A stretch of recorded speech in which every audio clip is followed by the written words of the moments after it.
Welcome. Coming up on today's podcast is a special one. We're coming to you actually live from the Thermostat Cultures Live event that just took place Friday, November 4th, 2022 in Columbus, Ohio at the Wells Barn at Franklin Park Conservatory. Amazing VIP in-person event and then also a virtual event. So what you're going to hear on the pod today is reflections not only from me about the event, literally right after the event is over, but also some reactions in real time from participants that were part of the event, and you can hear from their words what resonated with them and what they're thinking about coming out of this amazing Thermostat Cultures Live event.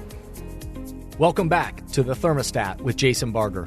If you're currently on a commute, a walk, or just a micro break in your day, glad you're making time to step back, to think, and to reflect on the next steps on your journey. I've never been more convinced the best leaders and team cultures in the world are the ones that make time to step back, breathe in good oxygen, and calibrate their thermostat. I hope today's conversation leaves you feeling grounded and inspired. Now let's dive into today's topic to engage our minds and hearts in order to authentically lead and create compelling cultures wherever we are in the world. Yeah, it was a beautiful day. It was a beautiful day, and the connections of with people, and again, creating space for people to step back and think about the temperature that they want to set as a leader, the culture they're trying to create, and then, okay, well, what are we going to go do about it? And breaking that pattern was really, really wonderful. And we got amazing weather. So I think what you're going to hear on the rest of this podcast, you're going to hear some words from other people, which I think is always more powerful than even just what I'm sharing with you about it, is what did some of the participants hear, and from in their words, what resonated with them. So in the rest of this podcast, you're going to hear some sound bites. So thanks for putting it together. I'm Eric Bowman with Nationwide Children's Hospital. It's all about being authentic, right? Just being yourself. And not being afraid to come out and show who you are as a human being. I think, for years we've all been kind of covering that part of ourselves when we're at the workplace and not being, our true selves. And there's this notion of maybe you're the leader and you don't want to just share too much, but now it's okay to share. And it shows that you care, and people would appreciate that more. And maybe by so doing, that might help someone else's mental health. So I think that's a good thing. I think more of Howard's, basically sharing with us, where he's been, and 78 years old, right? And all the things that he went through when his wife passed, for example, right? And the depression, right? You don't hear that from leaders on that level. It's always about that insulation where, you think they're just basically impervious at the end of the day. But he shared that he was human at the end of the day, and he went through a downward cycle, but he found it to get back up. So I think that really resonated with me. My name is Paul. I'm with Epcon Communities, and so far this morning what's stuck out to me is just the 3 C's that Tamara shared, and keeping those in mind to talk to our team members about, do they feel connected, sense of community, are they contributing, do they feel that their contributions matter? So very important in this time as people are seeking out meaning in their work to know about those concepts. Well, I had the privilege of bringing several of my team members, so looking forward to having some discussions with them about what's lacking in our culture and how we address it next year, so we're always living out that competitive advantage that our culture can be. 2.5 years after March of 2020 when everything changed, a lot of people I've heard talking about the whole experience has been traumatic in some ways for almost everybody. It's varying degrees of the level of trauma, but it's still, even on a low end of it, some type of trauma that people have experienced, either a lack of connection or a lack of meaning in what they're doing as they're working remotely. So very important to keep that top of mind as a leader, to invest in your team and be aware of their mental health and your own mental health.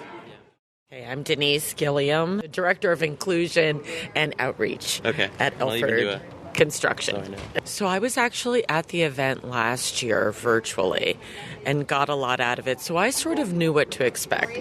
Plus, our organization has worked with Jason, like he even mentioned, so many times in the past, and I've been through his leadership training. So this was very on par with what I was expecting, and I think the most value I get out of it as well is connecting with other people here and having those conversations that really surround promoting, the health and success and well-being of our employees. So, especially because he is working with our field supervision and a leadership course currently, bringing back to those individuals some of the things that were shared here today, I think might be very impactful for our staff, especially our tradespeople. And then the last thing is, was there any, unless you mentioned some of it, but any particular speaker that kind of stood out so far? Jason. Cool. Yes. Very nice. Thank you. Cool.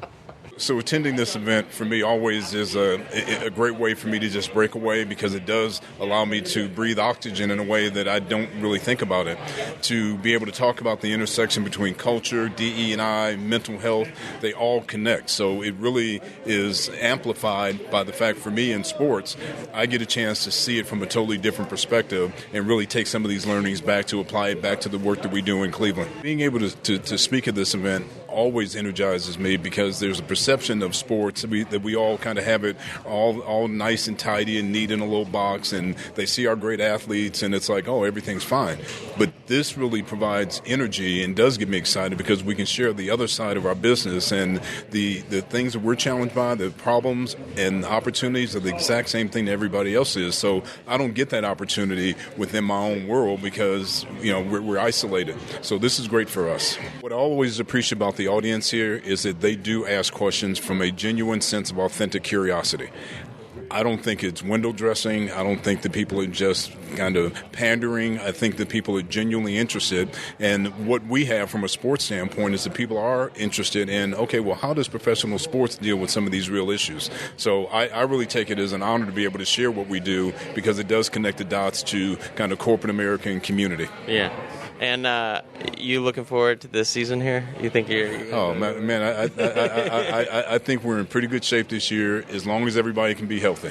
Cool. We're off to a great start. Yeah. All right. Thanks a lot. Right, yeah, I appreciate good it. To see you again. Yeah. Thanks. Yeah. How you feeling? I'm feeling good. I was just debriefing with Jason and said, man, this gives me oxygen to be here in a room with just some great humans, as he would call it, to hear the discussion, the dialogue, the questions. For me, gives me energy and kind of helps me breathe differently. So I always look forward to it. So to answer, I feel great. I always look forward to coming to Thermostat Cultures, because as a leader, frankly, you need time and spaces to allow folks to pour into you, because you're constantly pouring into others, which is a role of a leader, but you also have to replenish. So this is one opportunity that I get a chance to replenish. I'm always eager to hear questions that people ask, because frankly, the questions, although I can respond to them, but it allows me to start to think differently. What are people thinking, and what angle are they taking, or, oh, that's very insightful. So really, the questions help to answer, of course, but give me a new perspective and allows me time to reflect on, as a firm, are we moving in the right direction? Should we change course a little bit? But also reminding me of my why. Why specifically we're focused on diversity for our organization, and why it matters to our people, all of our folks. But it helps me to appreciate that and to reignite, to be honest. Yeah, I'm kind of interested. This is a selfish question, then I'll let you eat for sure. But you mentioned about the younger generation and how I know there's progress being made for there too, but it was interesting to me when you said that there's more to go. And I think that's an interesting point. What kind of, if you want to step into that a little bit. I could probably use a whole hour talking about that, but I think if you look at the headlines and I'm on these Google alerts for universities, and unfortunately some of the hate speech that's happening on university campuses, the not so nice words that are on dorm rooms or dorms or doors for that matter. So that's why I said there's still work to be done, right? So while I think we made tremendous progress, there's certainly still some education and awareness that needs to happen. And by the way, the universities are producing this next generation of leaders. So I think it's incumbent upon universities to focus on appreciating and respecting difference, broadly speaking, and helping their students to understand that, right? If you look at most universities' mission statement, vision statement, it said something to the effect of, we want to produce the next set of global business or global leaders, right? But that word global or world leader is in that mission. And my question to them is, how are you fulfilling that? Appreciating and respecting difference is a way you become a global leader. And so I just think there needs to be focus there, more focus there, and we can't assume that that generation, quote unquote, gets this. There's still work to be done.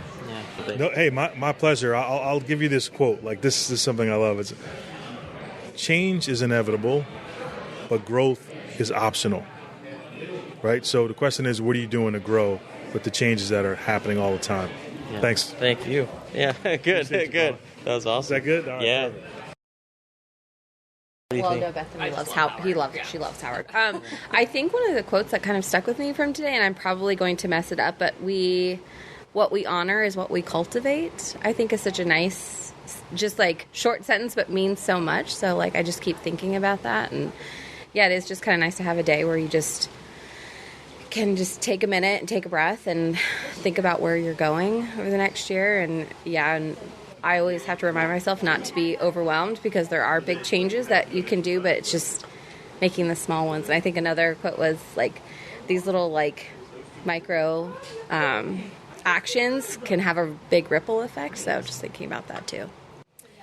Yeah, I think something we were just talking about is like the significance of the why behind things, obviously in general, but like we both participate in the DEI initiatives at our company, and I really loved everything they had to say on that. Like, just the perspective, like, it's not about feelings, it's about business strategy and, like, kind of like what actions we're taking that reflects, like, the actual value we see in it and, like, knowing that for ourselves. I think that was probably just, like, overall what everyone was saying, thinking more about, like, the actions we're taking every day and what that is ultimately communicating to our team about, like, what we value. But let's take a quick break. Let's pause for a second, and we'll be right back. Today's podcast is supported by Epcon Communities. Epcon Communities is one of the nation's premier builders of exceptional ranch-style homes and lifestyle-rich neighborhoods that are popular with the active adult market as they seek to right-size into a home design that fits their needs. When it comes to a home, everyone is looking for different things. Luckily, there are so many things to love in an Epcon design that anyone can personalize a perfect solution that suits their personal stage in life. Their homes are designed and built to live well by connecting you to the outdoors and your community. A private courtyard forms the centerpiece of the home, allowing you access to a quiet, peaceful, private oasis just steps from anywhere inside.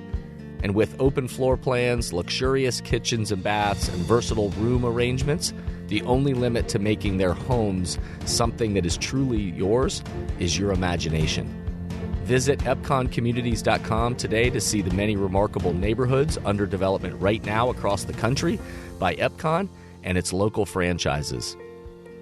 I've had the privilege of speaking at a number of Epcon events over the years, and it has always been great to see how eager their people are to implement the Thermostat culture's principles and their desire for positive accountability and spreading good oxygen to other people. So, cheers to the Epcon team and their commitment to creating a Thermostat culture across the country, and thank you for supporting messages like this.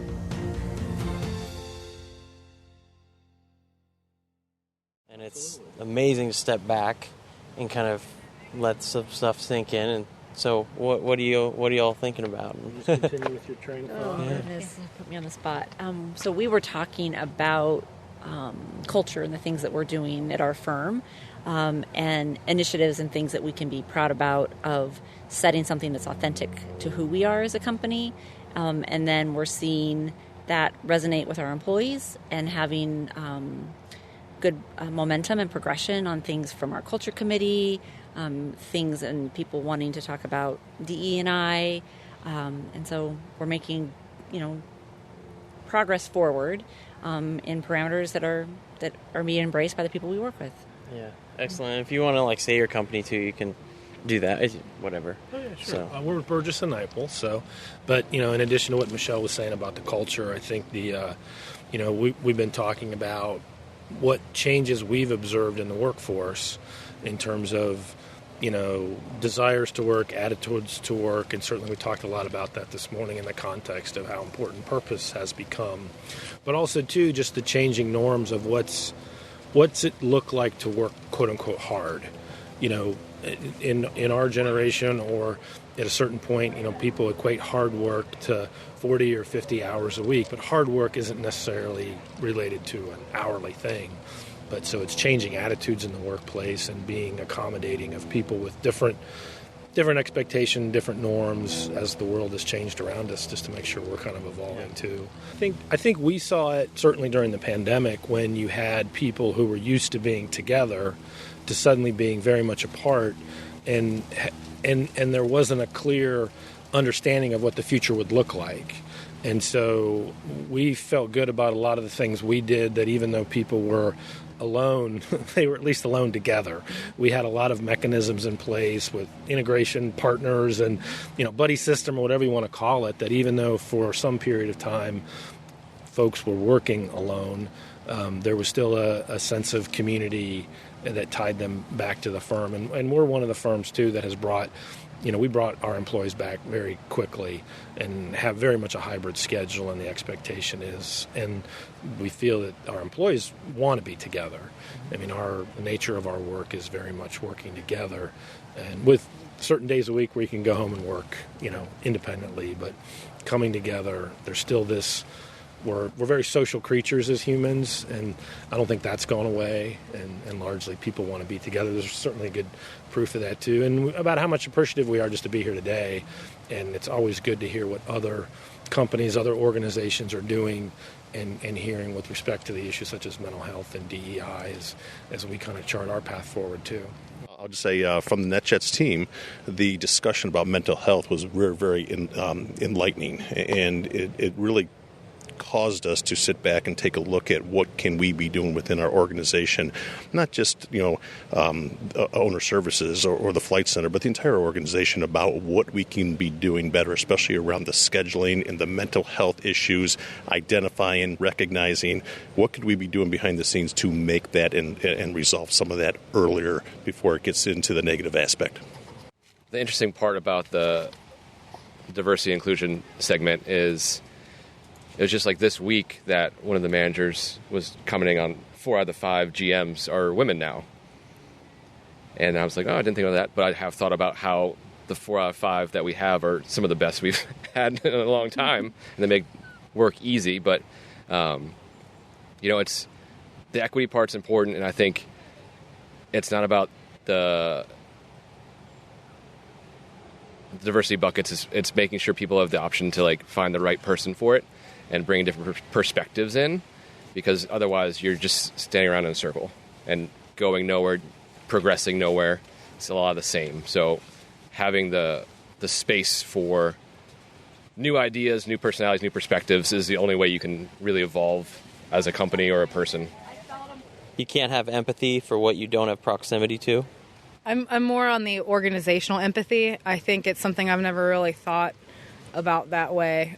Caring about what the people you care about, and it is a mouthful and it's a lot to think about, but I'm probably, it really is an eye-opener for me. I think I lead a large group of people at lifestyle communities on the hospitality end, and I probably don't think enough about how they're all feeling all the time, I guess, is really, and more so our senior leadership, are they worrying about those people? I hate the term front lines, but the front lines folks in the leasing office and hospitality has changed so much. Are we thinking about it? So we're with Dawson, and we have spent a little bit of today talking about how we might work some mental health timeouts in our company for our people and having some real intentionality around that. We went as far to say this is something we would want our colleagues to do, not tacked on with a vacation or another play, just really a day where they can go and just do something for themselves and not, I'd go as far to say not caring for other people on that day, just caring for themselves. So, it's one thing we're trying to figure out. Yeah. Good luck. Yeah, that's thanks. a big one. That's what we're here for. So try and step back and see where that's a good idea, though. Yeah. That's a good idea. Now I'm thinking about stuff. Yeah. So thank you. Thank you. Okay, so a definite takeaway for me today really hit home for me personally, but as a leader of an organization, about how people coming to work with children at home, with or without maybe mental struggles, are making decisions throughout their day in the business based on maybe what's going on at home, and that really resonated with me as something that we really have to think about, because we want to, value our employees' whole self, but it goes beyond just who they are, and that taking care of other people at home. Mm-hmm. So that was a big point for me today. Well, and I thought his point about being, retiring, which is, a lot of people are like, hey, I'm going to retire, and it's going to be like the greatest moment ever in my whole life. And he's like, I lost my whole sense of purpose. I didn't know what I was doing. I had no direction anymore, which is, was really obviously profound. You think Starbucks, this really powerful leader in the world, and he's got it all figured out. And I loved how vulnerable he was to say, actually, I have no idea. I didn't know what I was going to do. I thought that was a huge point from him. Yeah. It's a lot like hosting a wedding rehearsal, I would say. Like it started last night with a smaller group of people, some of the speakers and other people that came into town, hosting a dinner, which is always awesome, this intimate group of people, which is awesome. And then to talk about the purpose of the event and to get a few minutes to just kind of connect with each other and talk about why are we even doing this. And then you've got this big event that you're hosting the next day. And so you've got, from that dinner, you go into this event with, man, the AV setup alone was a massive production. And then you've got this amazing space here at the barn at Franklin Park Conservatory, the Wells Barn, and the way that it gets decorated and set up is really, really cool. So it feels like a wedding rehearsal, but then we have this amazing event, and today was awesome. I say this every year that the most cool part of it for me is just the collection of humans that are in the room. The people, and virtually. I mean, we had close to 100, I think, of people online virtually that were a part of the event, and then we had, a packed house here for the actual event. But the caliber of people, the number of organizations and leaders, executive leaders and teams that were part of this is just so cool to have one industry sitting next to the other, and then having these conversations. I thought Dr. Ariana Howitt and from On Our Sleeves, Nationwide Children's On Our Sleeves program was awesome. The executive director, Marty Bledsoe Post from On Our Sleeves, her comments today about mental health in the workplace and how the impact of mental health with kids is impacting parents, is then impacting our workplaces, was a fabulous conversation. Tamara Miles, to have her chiming in, from the East Coast and talking about the research around meaningful work cultures, to have, what a blessing it is to have Howard Behar, the former president of Starbucks, my great friend and mentor, to chime in, from the West Coast. And yeah, I think the concept of just stepping back and giving people the space to step back from their normal routines and get away from their to-do lists and their offices and all the normal routines, the power in that, just people don't give themselves the permission to do that a lot. And so I see that with every team and organization that I serve, is that I'm helping to create that for them so that we can then step back and think about, how are we leading? What does it need to look like in action and behavior? And then what are we intentionally doing to shape culture? And do we have clarity around mission, vision, and values? And oftentimes, if we don't ever take the time to step back and think about it, we just end up repeating the same patterns.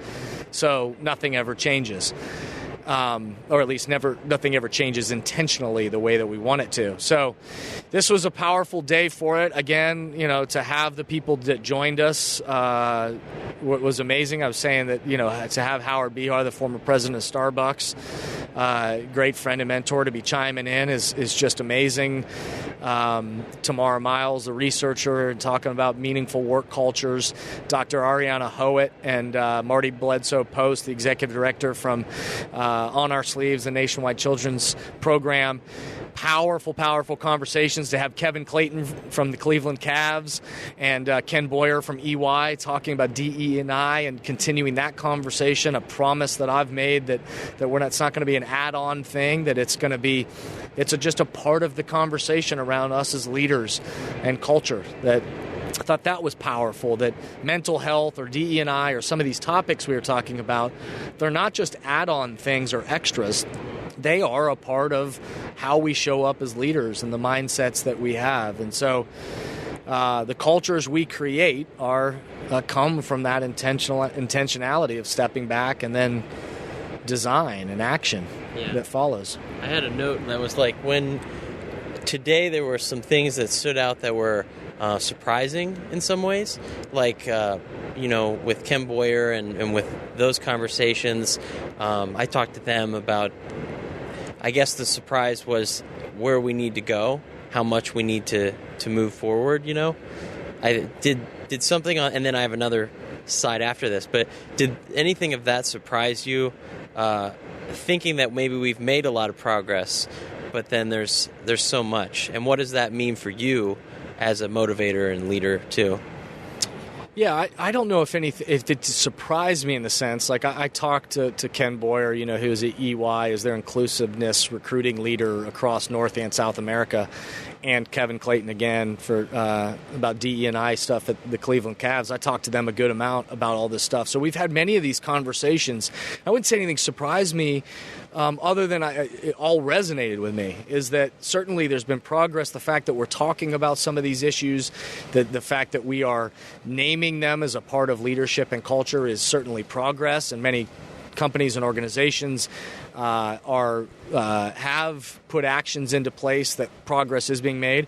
But also, it doesn't surprise me that there's a long way to go still, and we have opportunities for more diverse and equitable and inclusive communities. So, I thought the quote, "You can't have empathy without proximity," was a powerful one that everybody in the room kind of stopped for a second as Ken said that we can't have true empathy until we have proximity.